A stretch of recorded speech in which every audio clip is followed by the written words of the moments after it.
Selection mind academy में आपका स्वागत है। आज हम पढ़ेंगे जैन धर्म के बारे में।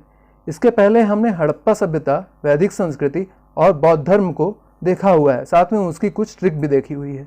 हम पढ़ते हैं सवालों के माध्यम से सारा अध्याय। तो देखते हैं हम आज का क्वेश्चन। सवाल है, महावीर स्वामी कौन थे?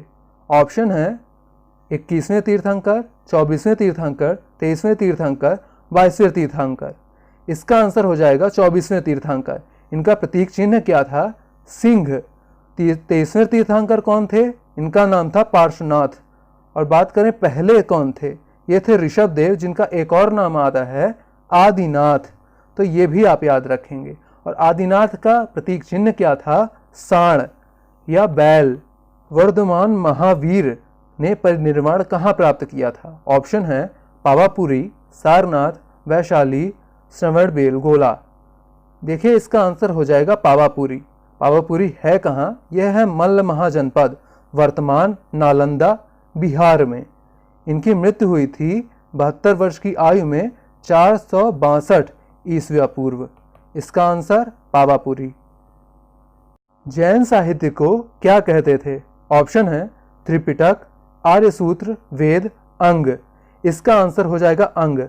देखिए आपने आगम तो सुना होगा, आगम के अंदर ही आते हैं 12 अंग और 12 उपांग। त्रिपिटक की बात करें तो यह एक बौद्ध साहित्य है, वेद एक वैदिक साहित्य है। वेद होते हैं 4, त्रिपिटक हैं 3। कौन कौन से? अभिधम्म पिटक, सुत्त पिटक और विनय पिटक। वेद कौन कौन से हैं? ऋग्वेद, सामवेद, यजुर्वेद और अथर्ववेद। अंग, अंगों की संख्या 12। इसका आंसर अंग। भारत का वह शासक कौन था जिसने अपने जीवन के अंतिम वर्षों में जैन धर्म को अपना लिया? ऑप्शन है समुद्रगुप्त, बिंदुसार, चंद्रगुप्त, अशोक। इसका आंसर हो जाएगा चंद्रगुप्त मौर्य। देखिए चंद्रगुप्त मौर्य ने ही मौर्य वंश की स्थापना की थी। और अशोक महान, इसने अपने अंतिम दिनों में बौद्ध धर्म को स्वीकार किया था और बौद्ध धर्म का प्रचार प्रसार भी किया था। अगर हम जैन धर्म की बात करें तो जैन धर्म का संरक्षण करने वाले कुछ और शासक भी हैं, जैसे कलिंग नरेश खारवेल, उदयन, बिंदुसार और अमोदवर्ष। कौन कौन? कलिंग नरेश, खारवेल, उदयन, बिंदुसार और अमोघवर्ष। इसका आंसर क्या है? चंद्रगुप्त मौर्य। दक्षिण भारत में प्रसिद्ध जैन केंद्र कौन सा है? ऑप्शन है रामेश्वरम, मदुरई, कांची, श्रवणबेलगोला। इसका आंसर हो जाएगा श्रवणबेलगोला। यह है मैसूर, कर्नाटका में। यहाँ पर एक मूर्ति है जो कि है गोमतेश्वर जी की, जिसे बनवाया था चामुंड राय ने।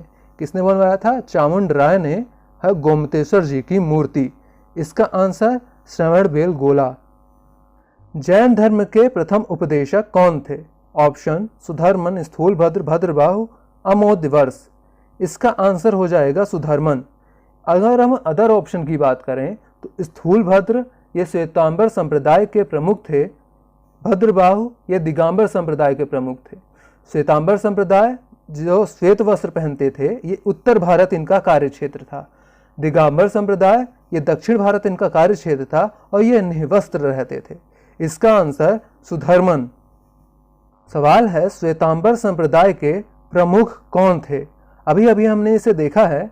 ऑप्शन है सुधर्मन, स्थूलभद्र, भद्रबाहु, अमोदवर्ष। इसका आंसर हो जाएगा श्वेतांबर मतलब स्थूलभद्र, भद्रबाहु जो कि हैं दिगंबर के। दिगंबर मतलब निवस्त्र। दक्षिण भारत दिगंबर और उत्तर भारत स्थूलभद्र वाले श्वेतांबर। 5वें महाव्रत का नाम क्या है? ऑप्शन सत्य, अहिंसा, अपरिग्रह, ब्रह्मचर्य। इसका आंसर हो जाएगा ब्रह्मचर्य। देखिए 23वें तीर्थंकर थे पार्श्वनाथ, जिन्होंने 4 महाव्रतों को प्रतिपादित किया। पहला सत्य, अहिंसा, अस्तेय, अपरिग्रह। 5वां है ब्रह्मचर्य, जिसे 24वें तीर्थंकर महावीर स्वामी द्वारा दिया गया। इन 5 को एक साथ बोला जाता है पंच अणुव्रत और 5 महाव्रत।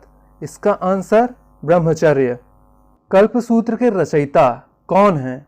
ऑप्शन सुधर्मन, स्थूलभद्र, भद्रबाहु, अमोदवर्ष। देखिए इसका आंसर हो जाएगा भद्रबाहु। और कल्पसूत्र में किसका वर्णन है? 24 तीर्थंकरों की जीवनी का। देखिए हमने जातक कथाएं भी पढ़ी थी। ये बौद्ध धर्म में बुद्ध के पुनर्जन्मों की कहानियों का इसमें संकलन है। और भद्रबाहु द्वारा रचित कल्पसूत्र में 24 तीर्थंकरों की जीवनी का वर्णन। इसका आंसर भद्रबाहु। सवाल है, महावीर स्वामी जी की मृत्यु कहाँ हुई थी? ऑप्शन पाटलिपुत्र, बल्लभी, पावापुरी, कुंडलवन। देखिए इसका आंसर हो जाएगा पावापुरी। अगर पूछा जाए कि इनकी मृत्यु किसके यहाँ हुई थी तो राजा हस्तिपाल और कब हुई थी? 468 ईस्वी पूर्व। और अगर पूछा जाए कि स्थान वर्तमान में कहाँ है तो नालंदा, बिहार, जो कि पहले था मल्ल महाजनपद। इसका आंसर पावापुरी। तो साथियों आज के लिए बस इतना ही। हम मिलेंगे अगले वीडियो में। स्वस्थ रहें और पढ़ते रहें।